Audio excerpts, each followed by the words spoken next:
বর্তমানে গেমিং অর্গানাইজেশনগুলো এমন হয়ে গেছে দেখে মনে হয় যে একজন অন্য একজনের জাতশত্রু, এবং গেমিং কমিউনিটিগুলো এমন হয়ে গেছে দেখে মনে হয় যে একটা গেম অন্য একটা গেমের সবথেকে বড় শত্রু। আপনারা হয়তো এখনো পর্যন্ত অনেকে জানেনই না যে এই গেমিং থেকে মিলিয়ন বিলিয়ন টাকা ইনকাম করা যায়, বাট আমাদের দেশে এটাকে শুধুমাত্র একটা টাইম পাস হিসেবে দেখা হয়। এটাও যে একটা জব সেক্টর এটা কেউ জানেই না, মানতেও রাজি না। কিন্তু সমস্যা হলো বর্তমান ক্রিয়েটরদের বাধ্যবাধকতার জন্য তারা সব গেমকে প্রমোট করতে পারে না বা অনেকেই করে না। আর এই সমস্যাগুলো সমাধান করার জন্য আপনারা জানেন যে আমি গত কয়েক মাস আগে থেকেই কাজ শুরু করে দিছি এবং আপনাদেরকে সাথে নিয়ে এত দূর পর্যন্ত আগায় আসতে পারছি। তাইলে ভাবেন আমার সাথে যদি বাকি ক্রিয়েটররাও আসে, বাকি ক্রিয়েটররাও এইভাবে প্রত্যেকটা গেম নিয়ে কাজ করা শুরু করে, তাহলে আগামী 6 মাস পর আমাদের বাংলাদেশের গেমিং ইন্ডাস্ট্রি কোথা থেকে কোথায় যাবে। এবং এই কয়েক মাসে আমি গেমিং কমিউনিটি এবং ই স্পোর্টস নিয়ে প্রচুর ভাবে ভাবনা চিন্তা করি, আপনাদের থেকেও প্রচুর পরিমাণে মতামত এবং সাজেশন পাই। আজ আমি আপনাদেরকে জানাতে চাই বাস্তব সমস্যাগুলোর কথা মাথায় রেখেই আমরা অলরেডি কাজ শুরু করে দিছি। বাংলাদেশে আছে অসংখ্য গেম এবং অসংখ্য গেমিং কমিউনিটি, কিন্তু বাস্তব কথা হচ্ছে প্রত্যেকটা গেম প্রপার হাইলাইট পায় না এবং প্রত্যেকটা গেমিং কমিউনিটি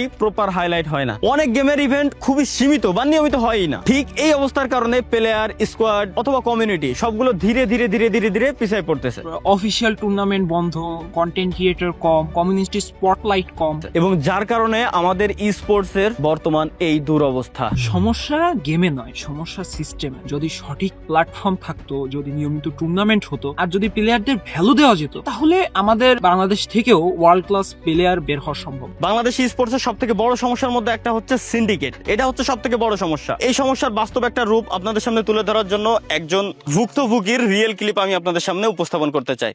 আসলে স্পোর্টস এর জন্য আমার অনেক কিছু করার ইচ্ছে ছিল, কিন্তু শুরুর দিকে আসলে আমি সেভাবে বুঝতাম না। তো আমি একটা টুর্নামেন্টের আয়োজন করি। ওই টুর্নামেন্টের আমি যখন রেজিস্ট্রেশন দিই, তখন এক ভদ্রলোক আমাকে নক দিয়ে বলে যে আপনি কমিউনিটিতে টুর্নামেন্ট দিচ্ছেন, আমাদেরকে কেন জানাননি। পর আমি বললাম যে আমি তো আমার নিজের টাকা দিয়ে টুর্নামেন্ট দিচ্ছি, তা আমি আপনাকে কেন জানাবো, আপনি কে।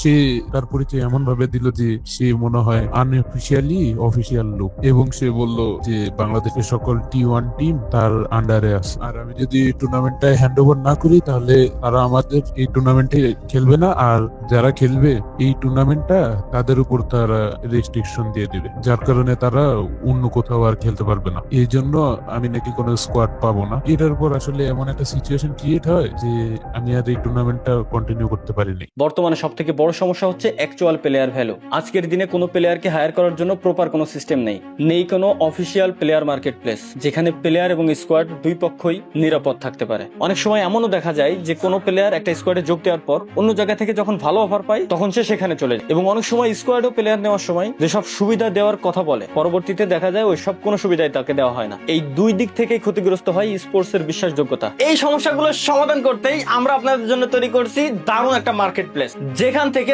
যে কোনো গেমের প্লেয়ার নিজের একটা প্রোফাইল ক্রিয়েট করতে পারবে। একইভাবে স্কোয়াড গুলো তাদের প্রোফাইল ক্রিয়েট করতে পারবে এবং প্লেয়ারদেরকে কি কি সুবিধা দেবে সেটাও তারা সাবমিট করতে পারবে। এই প্ল্যাটফর্মটা আমরা তৈরি করছি একজন গেমারের জন্য, হোক সে একজন গেমার বা একটা পূর্ণাঙ্গ স্কোয়াড। একজন প্লেয়ার চাইলেই ইন্ডিভিজুয়াল রেজিস্ট্রেশন করতে পারবে। রেজিস্ট্রেশনের পর তিনি তার প্রোফাইলে যুক্ত করতে পারবেন নিজের গেম আইডি বা ইউজার নেম, একটি গেম প্লে ক্লিপ বা হাইলাইট ভিডিও, নিজের achievement, stats, win loss ratio. এছাড়াও প্লেয়াররা চাইলেই যুক্ত করতে পারবেন নিজের প্রোফাইল পিকচার, দেশ বা রিজিয়নের তথ্য। সব থেকে মজার ব্যাপার হলো এই প্ল্যাটফর্মটা কাজ করবে একজন প্লেয়ারের ডিজিটাল পোর্টফোলিও হিসাবে, যার মাধ্যমে টিম তাকে খুঁজে পেতে পারে, তাকে হায়ার বা ট্রেড করা যায়, এক বা একাধিক গেমে নিজের দক্ষতা তুলে ধরা যায়। স্কোয়াড বা টিম চাইলে টিম রেজিস্ট্রেশনের মাধ্যমে এক বা একাধিক প্লেয়ার যুক্ত করতে পারবে এবং একটি টিম প্রোফাইলে তারা পাবে সব প্লেয়ারের সংযুক্ত প্রোফাইল, পারফরমেন্স সহ সকল ধরনের ডাটা। এই প্ল্যাটফর্মের অ্যাডভান্স সার্চ এবং ফিল্টার সিস্টেম ব্যবহার করে টিমগুলো খুব সহজেই খুঁজে নিতে পারবে স্কিল অনুযায়ী নির্দিষ্ট একটা গেমের প্লেয়ার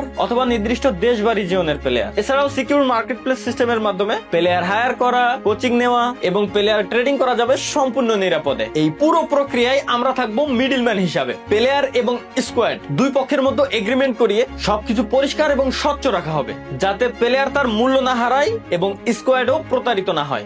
আমরা শুধু কথা বলিনি, আমরা করে দেখিয়েছি কিভাবে প্লেয়ারদের সত্যিকারের ভ্যালুটা ফিরিয়ে দেওয়া যায়। মার্কেট প্লেস তৈরি করেছি যেন প্লেয়ার আর প্রতারিত না হয়। সিন্ডিকেটের গল্প তুলেছি যাতে সত্যটা চাপা না পড়ে। আমরা বলেছি ফুল ট্রান্সপারেন্সি, কোনো লুকানো সত্য না, কোনো লুকানো ডিল না। একটা গেম না, সব গেম নিয়ে কাজ করার সাহস করেছি, কারণ ভ্যালু কখনো কোনো নির্দিষ্ট গেমে আটকে থাকে না। এটা শুধু একটা প্ল্যাটফর্ম না, এটা একটা বিশ্বাস, একটা নতুন শুরু। আর এই শুরুকে সামনে রেখে guys we are presenting Valora sports organization. Guys আজকে আমি আপনাদেরকে একটা চ্যালেঞ্জ দিতে চাই। আগামী 48 ঘন্টার ভিতরে যদি আমাদের এই ভ্যালোরা স্পোর্টস ইউটিউব চ্যানেলে 50,000 সাবস্ক্রাইবার হয়ে যায়, তাহলে আমরা আমাদের অর্গানাইজেশনের ফান্ড থেকেই নিজেরা একটা বিগ অ্যামাউন্টের টুর্নামেন্ট দিয়ে দেবো আপনাদেরকে। তো ধন্যবাদ গাইস, এতক্ষণ পর্যন্ত সাথে থাকার জন্য। মাস্ট বি 50,000 সাবস্ক্রাইবার আগামী 48 ঘন্টার ভিতরে করে দিবেন। ধন্যবাদ সকলকে, আল্লাহ হাফেজ। This is Valora, from every game to every victory.